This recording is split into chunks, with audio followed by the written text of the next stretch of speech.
And you know, we know each other. We go way back all the way to Chad Science in Newark, okay? Corny kid, right?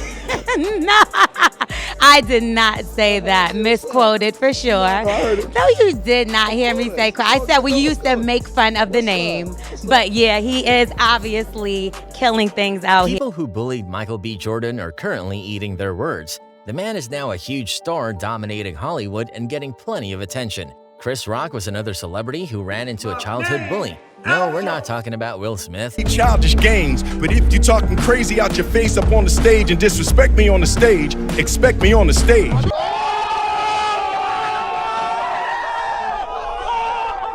We're talking about someone else who made Chris's life a living hell.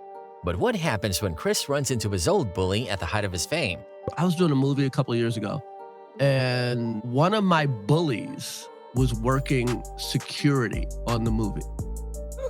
Shit. A guy who literally one day in school turned me upside down and shook the money out of my pockets. And I look and I'm like, is that me? He nodded, kind of ashamed of, he was kind of ashamed. And I just gave him just a quick look like, hey man, I hope you're doing well. You take care. And I kept it moving. I didn't get him off the set, get him fired. It's like his sin has punished him. He could have been my friend. Karma is real.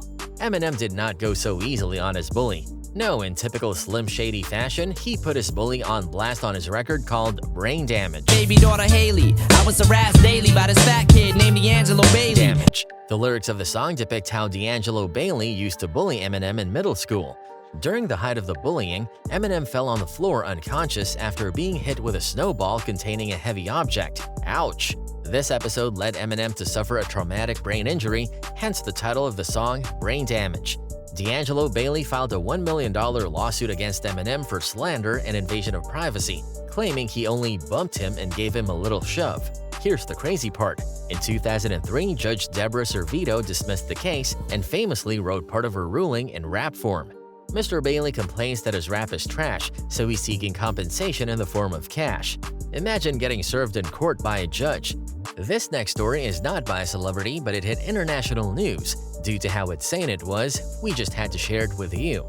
In 2018, a man named Greg Barrett spoke about his bullying experience, which happened during his childhood. My legal name is Greg Gay. I was bullied, unbelievably bullied. I started out and I had teachers that bullied me. I had kids that bullied me. Even the coaches. I had nobody to turn to. One day at lunch, I had my head shoved in the urinal where it busted my lip. I had laid on the ground in a fetal position as the kids kicked me. I got up, I rinsed my face off.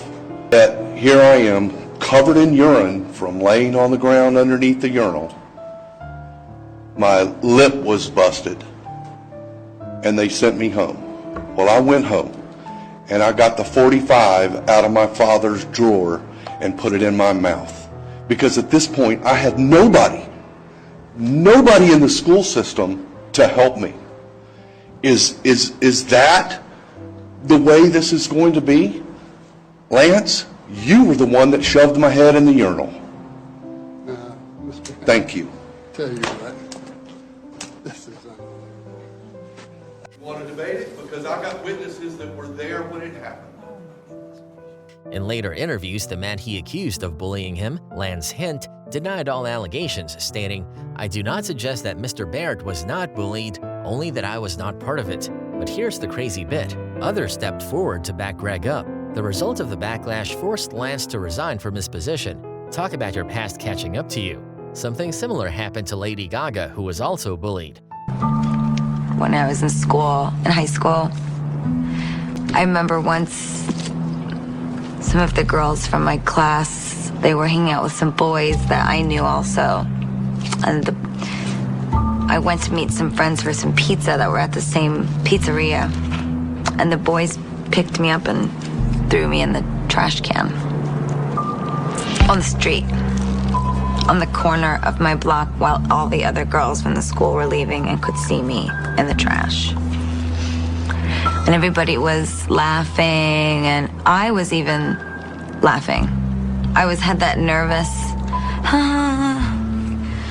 giggle. And I just remember like holding back the tears and the lip quivering and don't let them see you. After hearing about Gaga's crazy bullying experience, many fans did some digging and found some old Facebook groups created by her bullies. One of the Facebook groups was titled, Stephanie Germanotta, You Will Never Be Famous. Fans found this hilarious because Lady Gaga is perhaps one of the most famous artists of all time. She has had 13 Grammys, 1 Oscar, millions of followers, and even some Guinness World Records. Meanwhile, no one knows any of the members of that group. The situation was so juicy that Gaga had to comment on the post. Some people I went to college with made this way back when. This is why you can't give up when people doubt you or put you down. Gotta keep going. If you currently have haters, just remember, they likely won't make anything of themselves. Now, the next story isn't about a bully, but it is about another species of animal that is perhaps just as bad. A species of animal that was called out by Harry Styles during one of his live performances. I have a friend from school in the audience tonight called Jack Robinson. He's over here. I was about 14 years old. I was about 14 years old. How tall are you? And Jack Robinson stole my girlfriend. If he's still here at the end of the show, feel free. Little kicks, little digs on the way out. That's right, it happened in front of a packed stadium. As we should all know by now, cheaters and bullies usually get exposed in the worst way. Sometimes it's not in public, but in private. That's what happened to GSP's bully. During a Joe Rogan podcast, the former UFC champion and arguably welterweight GOAT, GSP, shared an interesting story about an interaction he had with an old bully. What happens when a bully steps up to an MMA champ? I see a tall guy coming at me, and he begged for money. Put down my window. This guy is the guy that used to bully me in school. Whoa. Back in the day, he was like 3 years older than me, was bigger, he was beating me up in the bus, this guy. Now he see me, he's like kind of a scare. I get out of my car, he don't know if he should run or not. So I go to him, I say, what you do here, man? It's like, I give him what I have left on me, you know? Like, I don't remember, like 100 something, or I give him. I say, get out of here, man. It's like, you're full of potential. It's like, get out of here, man. Like, when I was young and when I wanted to be like you're a tall guy, man. You're good looking. It's like full of potential. So I shake his eyes, like, no problem. And then he say, thank you, George. He get out, then I don't hear about him.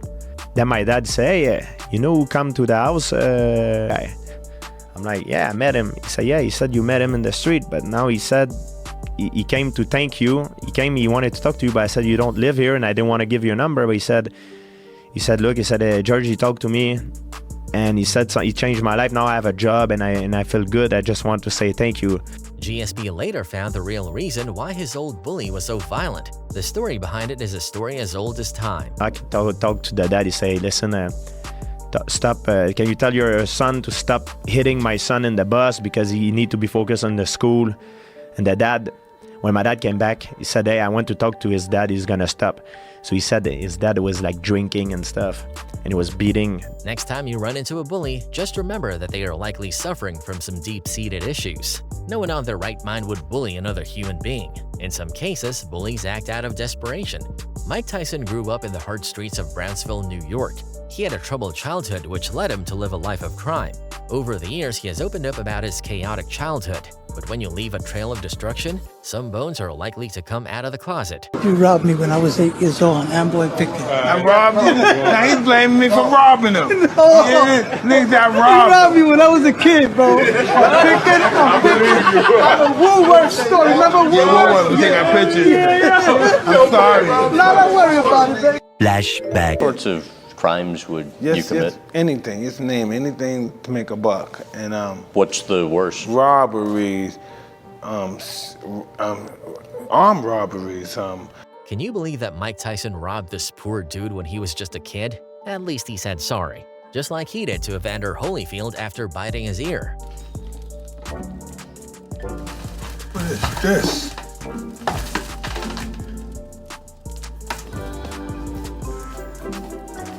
What is this? I got you your ear. No, it's not. This ain't my ear. Yes, it is. Cherry pie punch filling. Now, we have seen many cases of bullying happening to celebrities by normal, everyday people. But what happens when celebrities bully other celebrities? And now, back to this bitch that had a lot to say about me the other day in the press. Miley, what's good? Hey, we're all in this industry. We all do interviews. This is what happened to T-Pain when another artist was not careful with his words. He was like, man, I want to tell you something, man. I was like, what's good? I thought he was about to tell me something real. He sounded real concerned. He was like, man, you kind of fucked up music. The artist who told T-Pain this was Usher. Yes, the Usher who does the weird thing with the cherries during his concerts. Ugh. Brother, ugh. What's that? What's that, brother? Icon, he was the man whom T-Pain looked up to. Usher's comments would lead T-Pain to experience depression for 4 years. Funny enough, despite the comments about auto-tune, T-Pain has an angelic singing voice. He demonstrated it during his Tiny Desk concert. He keep taking shots to the head, and I know that I can't keep up. After the interview, Usher commented on T-Pain's pain, saying, "I'm happy that T-Pain said something. I'm not sure if it was before or after our actual conversation, after I heard what was said. It was very hurtful to know that he had experienced that kind of hardship in life." It turns out that Usher might have really been apologetic because the two made up on stage. People, the energy we put out in this world affects everybody else in this world, and I love you, bro. I'm telling you. We ain't going through nothing, bro. We ain't going through a goddamn thing. It's all love. And the time that we're divided the most, we need to be together the most. I love you, bro. I'm not gonna love you, bro. Trust me. You have seen our stories, now we want to hear yours.